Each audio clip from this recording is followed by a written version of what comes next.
भाजी झाली आहे.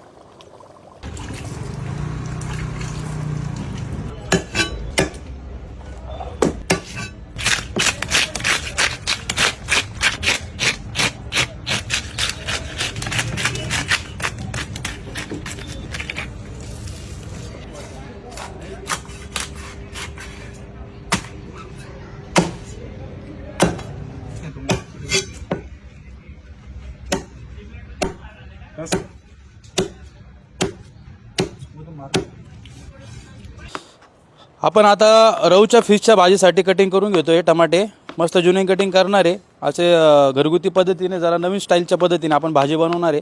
आपला प्युअर घरगुती काळ्या मसाल्यामध्ये भाजीसाठी आपण आता मिरच्या कापून घेणार आहेत. हे बघा, अशा पद्धतीने मिरच्या कापतोय आपण. सर्व लोक बारीक कापता, आपण नवीन पद्धतीने कापलेले आहे.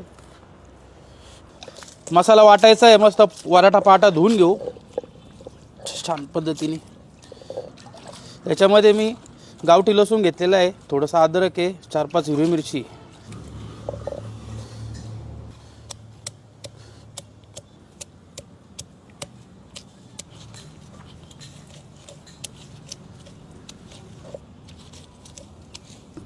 गावठी कोथिंबीर घेतलेली, ती पण मिक्स करून घेऊ.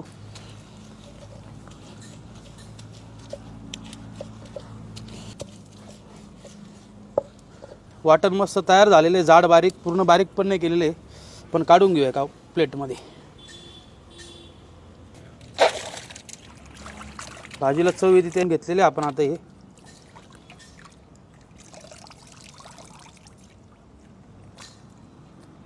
चला तर मित्रांनो, भाजी बनवण्यासाठी कढई घेतलेली इथं मी. त्याच्यात कढईत तेल घालून घेऊ. सोयाबीन तेलचा वापर करतोय मी इथं. आपण आहे ना आता याला थोडंसं मॅग्नेट करून घेऊ. थोडासा तो फिशचा जो स्मेल असतो ना, तो नको यायला. त्यासाठी त्याला आपण हळद, मीठ आणि लिंबू हे 3 वस्तूंनी त्याला मॅग्नेट करू.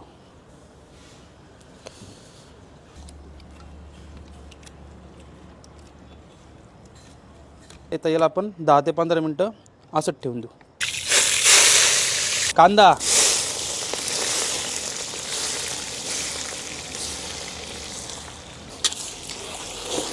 हिरवी मिरची, हे आपण केलेलं वाटण,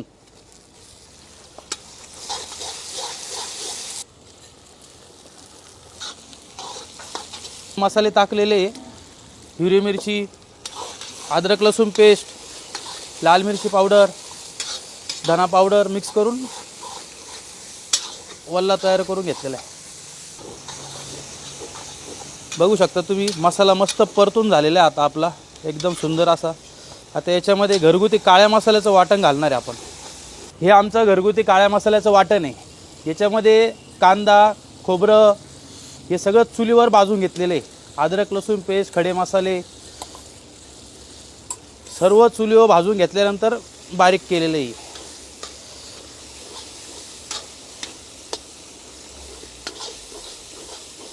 पूर्णपणे मसाला आपला एकदम मस्त एकदम शिजून फ्राय झाला आहे. एकदम सुगंध वास सुद्धा येतो याचा. आता आपण याच्यामध्ये गरम पाणी टाकून घेऊया भाजीसाठी.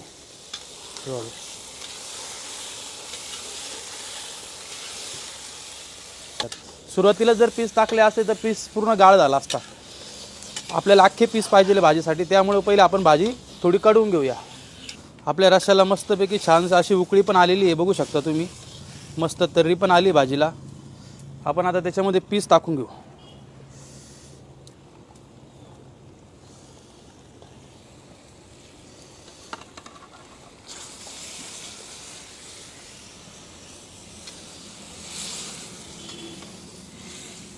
एकदम सुंदर अशी भाजी होणार आहे. आपण आता याला एक 15 मिनटं उकळी येऊस्तोवर ठेवून देऊ झाकण लावून. 15 मिनटात आपली भाजी रेडी. गावठी कोथिंबीर,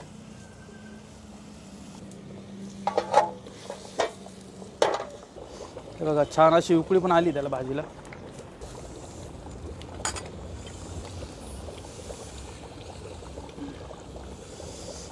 पीस बघू शकता तुम्ही, अख्खे पीस आहे पूर्ण, काहीच तुटलेले नाही आहे. एकदम सुंदर अशी भाजी झाली आहे. वरतून तर्री मस्त. ही भाजी आपण आता मस्त बाजरीच्या भाकरी सोबत आणि इंद्रायणी राईस सोबत खाणार आहोत. तर मित्र